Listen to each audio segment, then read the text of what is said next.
देखिए, कांग्रेस का लंबा इतिहास है।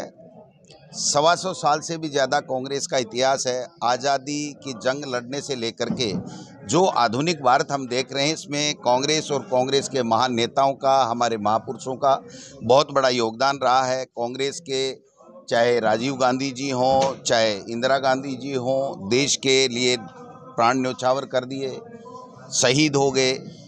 मनमोहन सिंह जी की जो जिस प्रकार की नीतियाँ थी, नरसिम्हा राव जी ने जिस प्रकार से मंदी से देश को उबारने का काम किया, पंडित जवाहरलाल नेहरू ने प्रथम देश के प्रधानमंत्री के रूप में किस प्रकार से उनकी सोच से ये हिंदुस्तान आज जो विश्व में बहुत अहम स्थान रखता है, उसकी नींव पंडित जवाहरलाल नेहरू जी ने आज़ादी के बाद में रखी थी। तो कांग्रेस का एक बहुत ही बड़ा त्याग, तपस्या, बलिदान का इतिहास है। उसको लेकर के हम इन प्रशिक्षण शिविरों के माध्यम से जिला, ब्लॉक स्तर के ऊपर, ग्राम पंचायत स्तर के ऊपर जाएंगे, कांग्रेस का इतिहास बताएं। हमारी जो सरकार है, जो राजस्थान के लोगों के आशीर्वाद से बनी है, 3.25 साल के लगभग हो गए हैं। बहुत अच्छी योजनाएं हैं, अच्छा बजट है, फ्लैगशिप योजनाएं हैं, वो गांव-गांव, ढाणी-ढाणी तक पहुँचें, इसका लाभ लोगों को मिले, ज़्यादा से ज़्यादा लोगों को मिले। केंद्र की सरकार 8 साल से जो वादे करके केंद्र में सत्ता में आई थी, आज की तारीख में वो एक भी वादा पूरा नहीं हुआ। 70 साल का हिसाब मांगने वाले लोग 7 साल का हिसाब नहीं दे पा रहे हैं। तो ये महंगाई जो कम करने की बातें हुई थी, आज महंगाई आसमान छू रही है। 2 वक्त का रोटी गरीब को मिल नहीं रही है। युवाओं को, बेरोजगारों को रोजगार देने की बात केंद्र की मोदी सरकार करती थी, वो कहाँ है? किसान की आमदनी दोगुनी करने की बात करती थी, आज आप देख सकते हो 15 महीने से खून के आंसू किसानों को रुलाए गए हैं। जो किसान को कमज़ोर करने का काम किया जा रहा है, चंद पूंजीपतियों के लिए, लाभ के लिए केंद्र की सरकार काम कर रही है। तो ये गांव-गांव, ढाणी-ढाणी में केंद्र सरकार की विफलताओं को भी बताना है, और साथ-साथ संगठन और सत्ता के समन्वय के साथ में उन कार्यकर्ताओं को, उन लोगों को जिनके आशीर्वाद से हम लोग सत्ता में आए, उनको तमाम योजनाओं का लाभ मिले, ये भी सुनिश्चित हम संगठन के माध्यम से करेंगे। और जो हमारा सदस्यता अभियान चल रहा है, उसको भी हम गति दे करके डिजिटल सदस्यता अभियान के माध्यम से हर बूथ से 100 व्यक्तियों को जोड़ने का हमारा जो टारगेट है, उसके लिए भी हम लोग चर्चा करेंगे। तो मैं समझता हूँ कि इस प्रशिक्षण शिविर जो ये स्टेट लेवल के ऊपर हुआ, फिर डिस्ट्रिक्ट लेवल के ऊपर हम लोग कर रहे हैं, फिर हम ब्लॉक लेवल के करेंगे, फिर ग्राम पंचायत लेवल पे करेंगे। इसमें ये 3-4 चीज़ें प्रमुख हो गई हैं। हमारा कांग्रेस का इतिहास, योगदान देश के निर्माण में, और उसके बाद में फ्लैगशिप योजनाएं, सरकार की जो योजनाएं हैं उसका लाभ अंतिम छोर में बैठे व्यक्ति तक मिले, और केंद्र सरकार की विफलताएं और संगठन और सत्ता के समन्वय के साथ में संगठन को मजबूत करना, ये हमारे प्रमुख उद्देश्य। बजट में ऐसी कौन सी खास बात है जिनको लेकर जनता के बीच में कांग्रेस जाएगी और कहेगी कि हमने ये जो फैसले लिए, ये निश्चित तौर पर? आप देखिए, इस बजट में सबसे पहले तो जो सबसे पॉपुलर डिमांड थी 9 लाख कर्मचारियों की, कि हमारी जो पुरानी पेंशन पद्धति है वो लागू की जाए। देश में पहला राजस्थान है जहां पर यह ओपीएस की जो पुरानी पेंशन पद्धति है उसको लागू करने का निर्णय लिया गया। देश में दूसरा राज्य है, घोषणा में तो पहला था, लेकिन इम्प्लीमेंट होने से पहले एक जगह कृषि बजट और रख दिया गया, शायद तमिलनाडु में का। यहाँ पर कृषि के लिए अलग बजट रखा गया है, आप सबके सामने है। जो जिस प्रकार से शिक्षा के क्षेत्र में अभूतपूर्व निर्णय हमारी सरकार ने किए हैं, एक साथ 3820 स्कूल हैं, सेकेंडरी से सीनियर सेकेंडरी करना, ग्राम पंचायत के ऊपर जो प्राइमरी है तो उसको ऑटोमेटिक मिडिल करना, मिडिल है तो उसको सीनियर सेकेंडरी करना, 36 कन्या महाविद्यालय, पहले बजट में 123 महाविद्यालय खोले गए थे। कृषि के क्षेत्र में आप देखिए, जो किसान को 12,000 रुपये का लाभ एक साल में, यानी 10 HP तक का कनेक्शन उसका फ्री हो गया। घरेलू उपभोक्ताओं को भी बिजली के क्षेत्र में हमने जो फ़ायदा देने की बात की है, अनुदान हम दे रहे हैं। दूध के लिए किसान को अनुदान दे रहे हैं। कि कृषि को मजबूत करने के लिए, किसान को मजबूत करने के लिए अनेकों फैसले आप सबने देखा होगा। आज बिजली के क्षेत्र में 16-17 हज़ार करोड़ रुपये, हम पहले कृषि कनेक्शन के हिसाब से 90 पैसे लेते थे, बाकी पैसा हम नहीं ले रहे हैं, तो वो अनुदान दे रहे हैं। 1450 करोड़ रुपए हम उसके दे रहे हैं, जो 12,000 रुपये हम दे रहे हैं, और 4500 करोड़ रुपए लगा करके जो हमारी 9 साल की कृषि कनेक्शनों की जो वेटिंग है उसको समाप्त करने का काम करेंगे। जो कर्मचारियों के लिए 2013 में अशोक गहलोत जी ने फैसला लिया था, वो 2017 में वसुंधरा जी ने वापस ले लिया, जिससे 2.5 लाख जो एलडीसी वगैरह जो कर्मचारी हैं, वो मंत्रालय कर्मचारी, उनको 4-4.5 हज़ार रुपये का प्रतिमाह नुकसान हो रहा था, उसको वापस लागू करने का काम किया है। मेडिकल कॉलेजें खोल रहे हैं, तो इंफ्रास्ट्रक्चर के काम में कोई कमी नहीं है। सड़कें बनाएंगे, पुल बनाएंगे, सारी वो चीज़ें हैं जो प्रदेश की जनता ने डिमांड की। और अभी भी जब तक ये पूरा डिमांड पारित नहीं हो जाता, तब तक मुख्यमंत्री जी अनेकों फैसले करेंगे, अनेकों घोषणाएं करेंगे। जो जनता चाहती है वो काम हम लोग करेंगे। सर, आपका जो बाड़मेर जिले के 2 विधायक नाराज हैं। एक बड़ोतरा जिला बनाने की मांग थी और दूसरा अमीन खान जी, उनका आरोप है कि सरकार ने मुसलमानों की अनदेखी की है। इस पे आपका क्या कहना है? देखिए, नाराज कोई नहीं है। एक बात, पार्टी से कोई नाराज नहीं है, सरकार से कोई नाराज नहीं है। अपनी बात कहने का प्रजातंत्र में सबको अधिकार है। और राजस्थान की विधानसभा इसीलिए बनी हुई है कि अगर किसी के मन में कोई बात हो तो वो अपनी बात रख दे। रखने में कोई नाराजगी, पार्टी भी उनसे कोई नाराज नहीं है, न वो पार्टी से नाराज है। उनकी डिमांड है, उनकी बात है, उसको पूरी तरीके से सुना जाएगा। पार्टी संगठन और सत्ता के लेवल पे दोनों जगह सुनी जाएगी और यथासंभव जो चीज़ हो सकती है वो हम लोग पूरी करेंगे। सर, महाराणा प्रताप की जो आपके बयान है उसके ऊपर बवाल मच रहा है, काले झंडे आपको दिखाए जा रहे हैं, अभी बीच रास्ते में भी काफी बवाल। मेरे को तो कोई तो झंडा नहीं दिखा रहा है, कोई मैंने गलत बात नहीं की।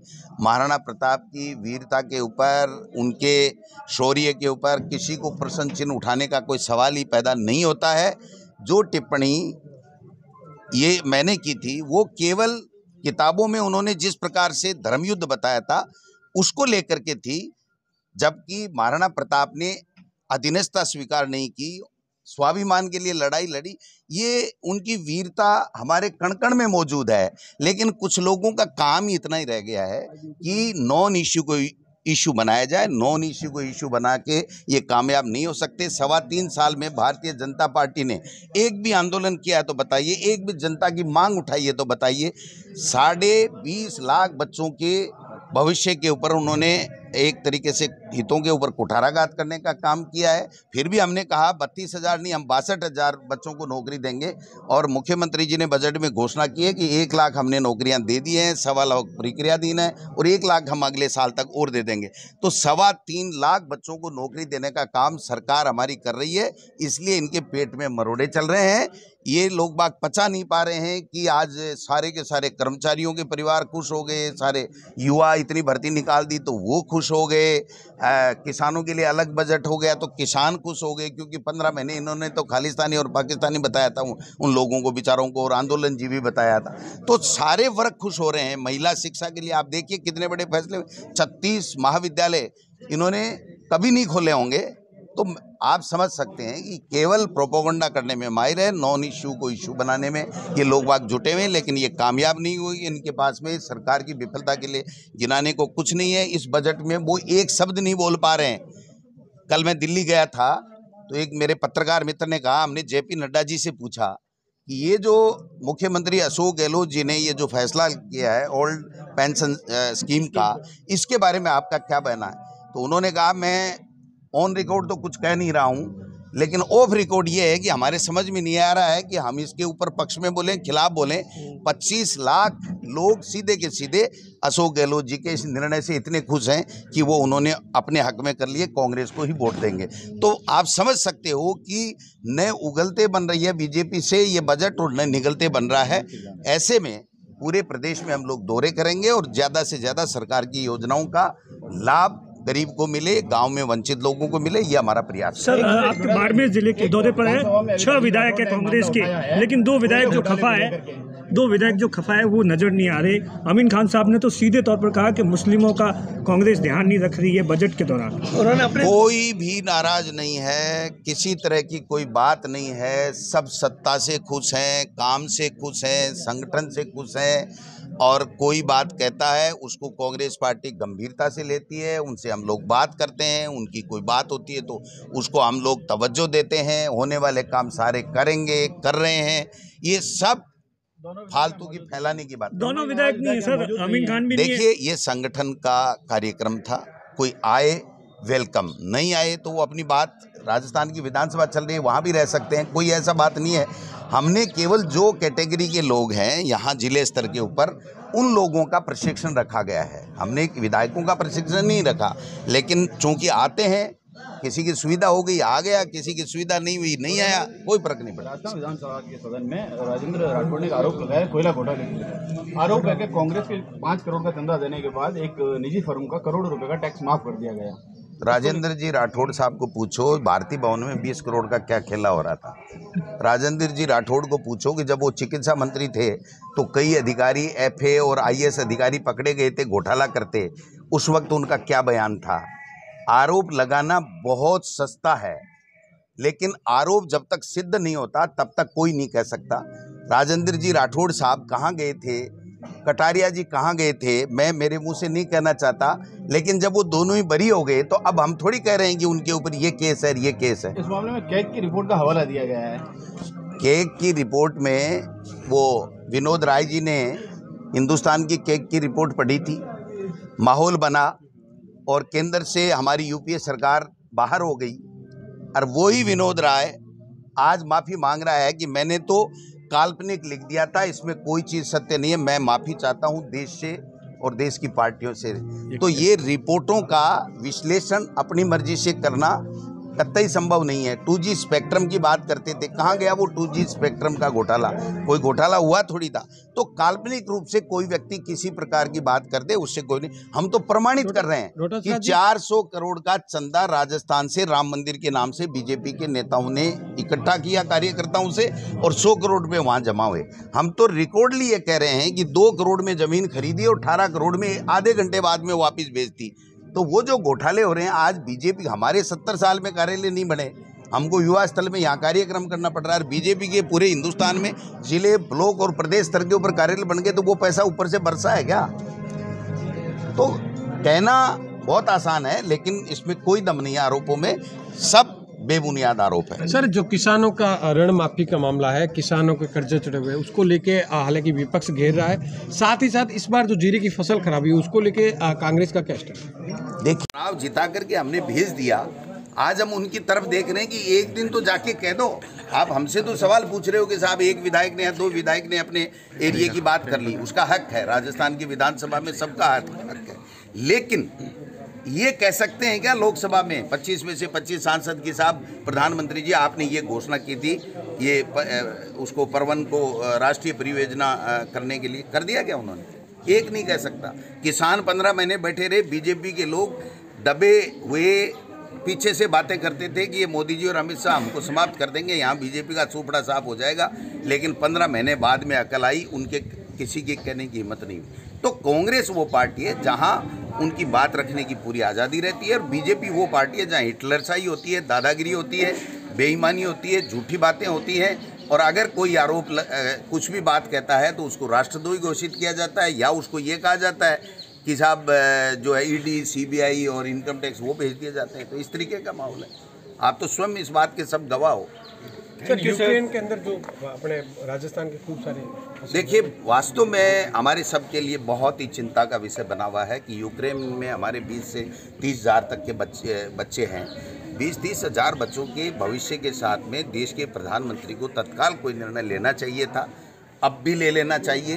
केवल पुतिन से बात करने से वो बच्चे वापस नहीं आ जाएंगे। तो मैं समझता हूँ कि खर्चे की बात तो आ रही है कि साहब खर्चा सरकार, केंद्र की सरकार देगी, लेकिन ये तो पहले वैक्सीन में भी कहा था और फिर मुकर गए थे और फिर वापस दे दी।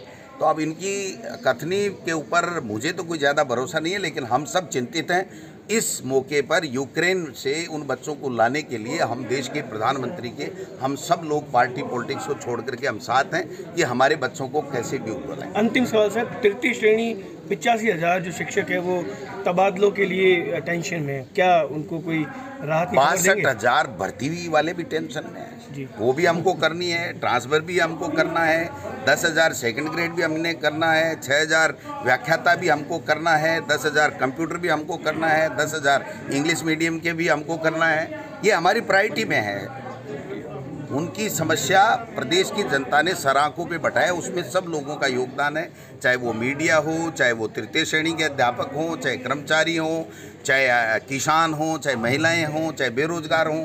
इन सब के आशीर्वाद से ही हम लोग चुनाव जीत करके सत्ता में आए हैं और हर का ध्यान रख रहे हैं। इसीलिए ये ऐतिहासिक बजट मुख्यमंत्री अशोक गहलोत जी ने दिया और भारतीय जनता पार्टी की पिछली बार भी बोलती बंद हो गई, अब भी बोलती बंद हो गई है। एक दिन तो पिछली बजट में क्या कहा था इन्होंने कि ये तो चुनावी बजट है, अब की बार भी कह दिया चुनावी बजट है, तो अगले बजट को क्या कहेंगे? ये चुनावी बजट नहीं है। जो पिछला बजट था उसका 80% दिसंबर तक पूरा हो गया, जबकि बीजेपी के समय दिसंबर तक 40 और 42% उनका बजट का इम्प्लीमेंटेशन होता था, खर्चा होता था। हमारी सरकार है जो 80%, उनको बताना चाहिए कि नहीं वाह मैं गलत कह रहा हूँ, तो उनको विधानसभा में बताने का मौका मिला हुआ है, कहना चाहिए। 4-5 दिन तो उन्होंने करोड़ों रुपये राजस्थान की जनता के गंवा दिए, सरकार बाधित की कार्रवाई को, सदन की को, और आप जो है वो बोल रहे हैं, कुछ बोल ही नहीं रहे, तो पीछे की बातें बोल रहे हैं। वो तो बीजेपी के जो लोग हैं, बीजेपी जो पार्टी है, एनडीए के जो घटक हैं, वो सारे के सारे हिंदुस्तान, पाकिस्तान, हिंदू, मुस्लिम, वंदे मातरम बोलो, वंदे मातरम उन्होंने चालू किया है। हम तो सदियों से कांग्रेस पार्टी तो जब देश की आज़ादी अंग्रेजों से लड़ रही थी तब से वंदे मातरम, जय हिंद कह रहे हैं। ये कहाँ से ले करके आए? ये इनके ब्रांड एम्बेसडर नहीं है। ये लोग बाग केवल छीनना जानते हैं, झूठी बात करना जानते हैं। कांग्रेस पार्टी काम करने में विश्वास करती है और सब 36 हुकूमों को साथ लेकर के काम करती है। Thank you sir, thank you, thank you. बहुत बहुत धन्यवाद सर।